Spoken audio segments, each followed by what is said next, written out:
तो नमस्कार, स्वागत है दोस्तों आप सभी लोगों का एक और नए वीडियो लेक्चर में। दोस्तों इस वीडियो में हम बात करेंगे हेलो एरीन और हेलो एल्केन के वर्गीकरण के बारे में। देखिए वर्गीकरण इनका बहुत ही इम्पोर्टेंट है और जो भी कुछ है वो इसी से क्वेश्चन बनते हैं। ऐसे समझ लीजिए जो मैंने कल आपको बताया था हेलो एल्केन और हेलो एरीन्स के बारे में जानकारी, उससे कुछ नहीं होने वाला, वो जस्ट बेसिक था इसका। उसमें कुछ नहीं पूछा जाएगा आपसे, नॉर्मली एक दो क्वेश्चन पूछ लिए जाते हैं उससे और कुछ नहीं। मेन काम जो है वो यहीं से पूछा जाता है। तो सबसे पहले मैं क्या करूंगा, देखिए जैसा वर्गीकरण हेलो एल्केन का है सेम हेलो एरीन्स का है। तो अगर आप हेलो एल्केन का वर्गीकरण समझ गए तो समझ लीजिए आप हेलो एरीन्स का भी समझ गए। हेलो एरीन्स में आप अच्छी तरीके से जानते हैं कौन से कार्बन होते हैं, एरोमेटिक हाइड्रोकार्बन होते हैं, और आपके जो हेलो एल्केन होते हैं वो कौन से होते हैं, एलिफेटिक हाइड्रोकार्बन होते हैं। ये बातें आपको पता हैं तो बस आपका काम हो गया। तो चलिए मैं बताता हूं, आज हम बात करेंगे हेलो एल्केन के हेलो एल्केन्स का वर्गीकरण। ठीक है, इसके बारे में आज हम बात करेंगे, हेलो एल्केन्स का वर्गीकरण। इसमें देखिए हमें सबसे पहले दो बातें होती हैं दोस्तों, इसमें दो बातें, यानी दो तरीके से हम हेलो एल्केन्स का वर्गीकरण करते हैं। कौन कौन से वो दो तरीके हैं? सबसे पहला तरीका होता है दोस्तों हैलोजन परमाणुओं की संख्या के आधार पर। हैलोजन परमाणुओं की संख्या के आधार पर, परमाणुओं की संख्या के आधार पर, ठीक है, संख्या के आधार पर समझ लो। ये दोनों देखिए ये बातें समझने की हैं, अगर आप इनको समझ गए तो आपको आराम से याद हो जाएंगी। हेलो एल्केन्स का वर्गीकरण दो प्रकार से किया जाता है, एक तो हैलोजन परमाणुओं की संख्या के आधार पर और दूसरा होता है कार्बन बंध प्रकृति के, कार्बन और हैलोजन के मध्य बंध प्रकृति के आधार पर। बंध प्रकृति यानी कि बॉन्ड नेचर, ठीक है, बंध प्रकृति के आधार पर। बिल्कुल अच्छे से समझाऊंगा, टेंशन ना लीजिए, बिल्कुल बहुत आराम से समझाऊंगा, ठीक है। बंध प्रकृति के आधार पर रिएक्शन को बहुत ही आराम से समझाते हुए चलूंगा, बस आप ध्यान से पढ़ो केवल, ठीक है।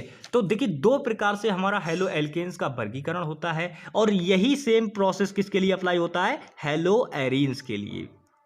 हेलो एरीन्स के लिए भी यही प्रोसेस अप्लाई होता है, कोई प्रोसेस में चेंज नहीं है, बस ऐसे ही अप्लाई होता है। यानी कि हैलोजन परमाणुओं की संख्या के आधार पर और CX यानी कार्बन बंध प्रकृति के आधार पर। तो अब हम सबसे पहले बात करते हैं कि हैलोजन परमाणुओं की संख्या के आधार पर इनको कितने भागों में बांटा गया है। देखिए दोस्तों मेनली तो 3 भागों में बांटा गया है, लेकिन 2-3 और हैं जिनको मैं बताऊंगा। तो सबसे पहले आप ध्यान दीजिए कि हमारे किस प्रकार से होते हैं ये। तो देखिए ध्यान दीजिए, अगर पहली बात करते हैं पहले वाले की, तो देखिए अगर हैलोजन परमाणु की संख्या, हैलोजन परमाणु की संख्या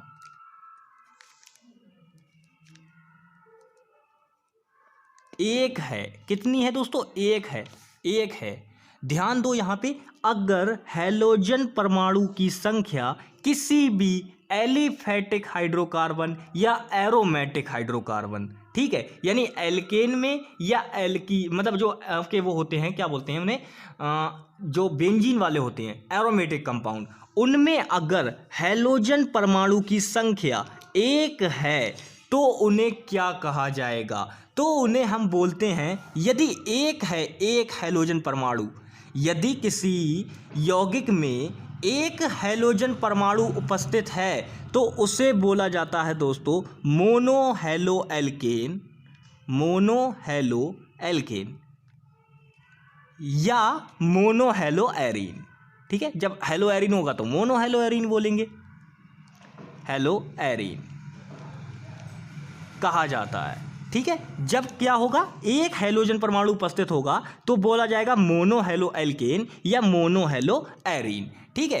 अब हम इसी प्रकार से बात करते हैं दोस्तों, यहाँ पे समझो मोनोहेलो एरीन और मोनोहेलो एल्केन, अब ये होते क्या है। सबसे पहले इनका उदाहरण लेते हैं, जैसे मान लो मैंने यहाँ पे लिया CH4, अब मैंने क्या किया, इसका एक H निकाल दिया और इसकी जगह पे क्लोरीन जोड़ दिया, एक H निकाल दिया इसकी जगह पे क्लोरीन जोड़ दिया, तो ये कुछ इस प्रकार से बन जाएगा CH3Cl + H, बताओ भाई, इस प्रकार से बन जाएगा। यानी कि अगर मैं इसकी बॉन्ड नेचर की बात करूं तो पहले ये इस प्रकार से होगा, यानी कि एक H यहाँ, एक H यहाँ, एक H यहाँ और एक H यहाँ। लेकिन जब ये यहाँ जो क्लोरीन है, क्लोरीन क्या करेगा, यहाँ से एक H को प्रतिस्थापित कर देगा तो कुछ ये इस प्रकार से बन जाएगा, यानी कि एक H यहाँ, एक H यहाँ, एक H यहाँ और ये Cl और plus H।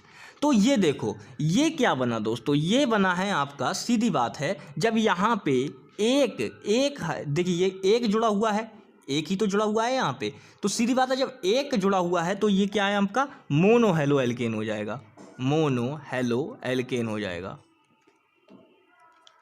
Mono halo alkane हो जाएगा। ठीक है, अभी देखिए मैं आपके लिए एग्जाम्पल भी लेता हूँ, तो आप एग्जाम्पल को जरा ध्यान से देखिएगा। ठीक है, एग्जाम्पल लेते हैं आपके लिए मोनो हेलो एल्केन के। ठीक है, मोनो हेलो एल्केन के आपके लिए एग्जाम्पल लेते हैं। जैसे मान लीजिए मैंने लिया, ये देखिए अब आपके सामने ये है, इसको आप क्या नाम देते हो, इसको बोलते क्या हो, CH3, देखो एक H, दो H, तीन H, यानी CH3, क्योंकि C एक है, H तीन है और Cl कितना आपके पास एक है। इसे हम क्या बोलते हैं, इसका नॉर्मल नाम क्या होता है? तो दोस्तों इसका नॉर्मल नाम आप अच्छी तरीके से जानते हो, इसे हम बोलते हैं मेथिल क्लोराइड। क्या बोलते हैं इसे? मेथिल क्लोराइड कहा जाता है इसको भैया। ये सब जानते हैं, बहुत छोटी सी बात है, सब जानते हैं इसको। लेकिन दोस्तों मैं बताऊं, जो ये मेथिल क्लोराइड नाम है, ये इसका एल्किल हैलाइड नेम है, यानी कि इसका सामान्य नेम है, ये एल्किल हैलाइड वाला नेम है। लेकिन हम तो बात कर रहे हैं मोनो हेलो एल्केन के बारे में। तो दोस्तों इसे हम कैसे लिखेंगे, ये है आपका मोनो और ये क्या है क्लोरो और ये क्या है एक है, यानी कि मेथेन, मोनोक्लोरोमेथेन नाम हो जाएगा इसका।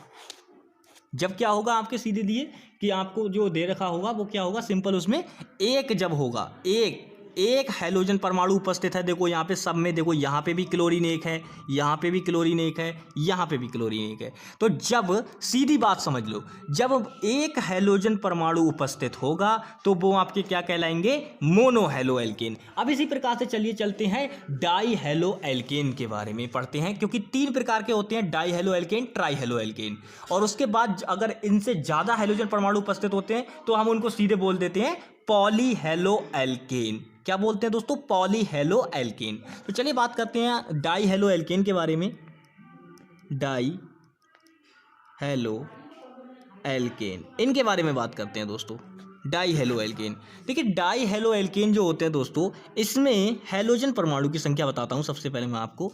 इसमें हैलोजन परमाणु की संख्या कितनी होगी, आई होप कि आपको पता है कि 2 होगी। हैलोजन परमाणु की संख्या इसमें कितनी होती है, हैलोजन परमाणु की संख्या इसमें होती है दोस्तों 2 होती है इसमें, यानी कि 2 हैलोजन परमाणु इसमें उपस्थित होंगे। किस प्रकार से होंगे अभी देखिए यहाँ पे देखिए इसमें क्या होगा, 2 होंगे, यानी कि मान लो ये है CH2, ये है CH2, तो यहाँ पे एक Cl, यहाँ पे एक Cl, ठीक है, ये है। अब हम इसे कैसे करके लिखेंगे इसको, देखो सीधी बात है, 1 2 और ये दोनों क्या है, क्लोरीन को आप अच्छी तरीके से जानते हैं क्या है, हैलोजन है। यानी कि यहाँ से हमने क्या किया, यहाँ से एक हाइड्रोजन निकाला, यहाँ से एक हाइड्रोजन निकाला, उसकी जगह क्या लगा दिया, एक Cl यहाँ लगा दिया, एक Cl यहाँ लगा दिया। यानी कि दोनों ये क्या है भैया, सीधी बात है हैलोजन परमाणु हैं, दोनों के माध्यम से हमने क्या किया, एक एक हैलोजन को निकाल दिया। यानी कि अगर मैं इसकी बात करूं दोस्तों, तो ये एक प्रकार का क्या है, डाई हेलो एल्केन है,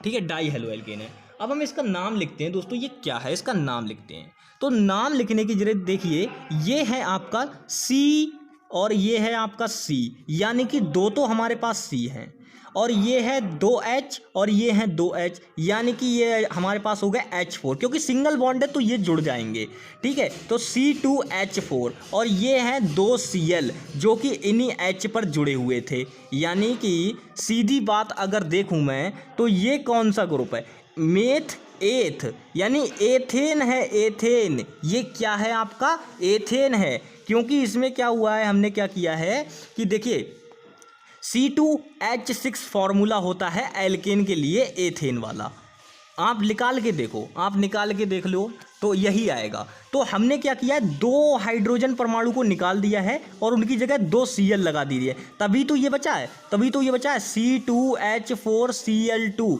तभी तो ये बचा है। क्यों बचा है? क्योंकि हमने क्या किया है, 2 हाइड्रोजन परमाणु को निकाल दिया है, क्योंकि 6 होते हैं, 4 दिख रहे हैं हमें यहाँ पे, और उसकी जगह क्या कर दिया है, 2 क्लोरीन जोड़ दिए हैं। तो ये क्या है दोस्तों, डाई हेलो एल्केन है। तो अब हम इसे बनाते हैं, इसका नाम लिखते हैं। नाम लिखने के लिए मैंने यहाँ पे देखा 1 कार्बन 2 कार्बन, यानी कि मेथेन और एथेन। तो ये क्या है दोस्तों, मेथ एथ है, यानी कि सीधी बात है। और ये क्या है, 2, यानी डाई क्लोरो, इसका हेलो एल्केन वाला नाम लिख रहा हूँ अभी मैं, फिर इसका वो वाला नाम भी बताऊंगा, डाई क्लोरो एथेन,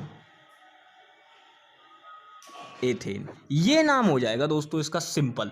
यानी कि जब भी आपसे पूछे कि डाई हेलो एल्केन को, आपको अगर डाई हेलो एल्केन का वर्गीकरण पूछे तो आपको किस प्रकार से लिखना है, तो देखिए डाई हेलो एल्केन जो होता है दोस्तों, उसमें हैलोजन परमाणुओं की संख्या 2 होती है। किस प्रकार से होती है, कैसे उपस्थित होते हैं, उसके लिए आप ये एग्जाम्पल ले सकते हैं, ये वाला।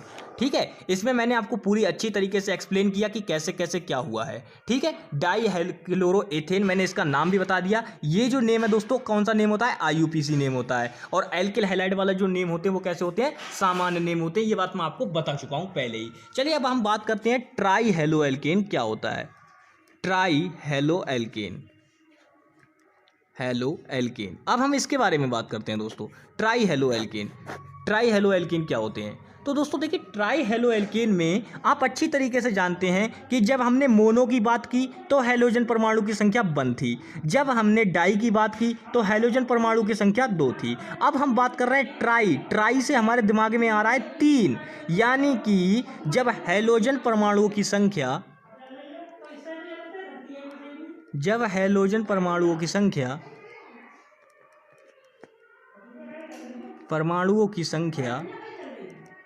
तीन होगी। कितनी होगी दोस्तों, 3 होगी।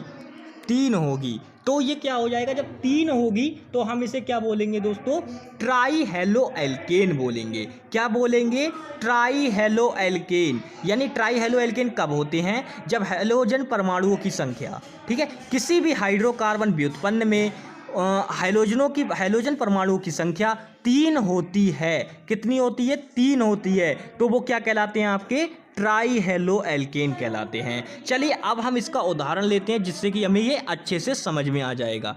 ठीक है, अच्छे से समझ में आ जाएगा। तो ये देखिए CH2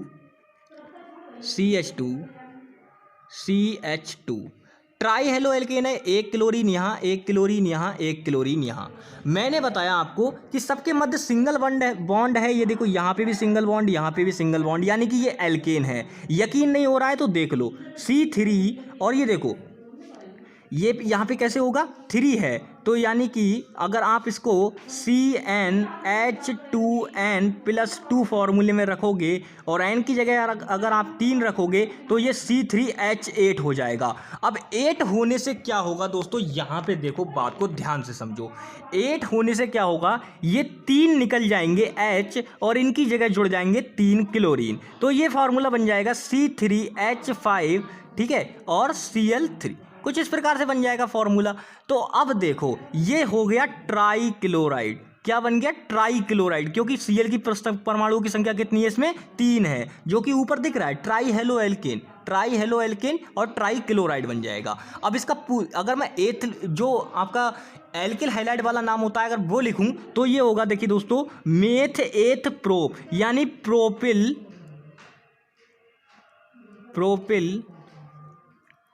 और ट्राई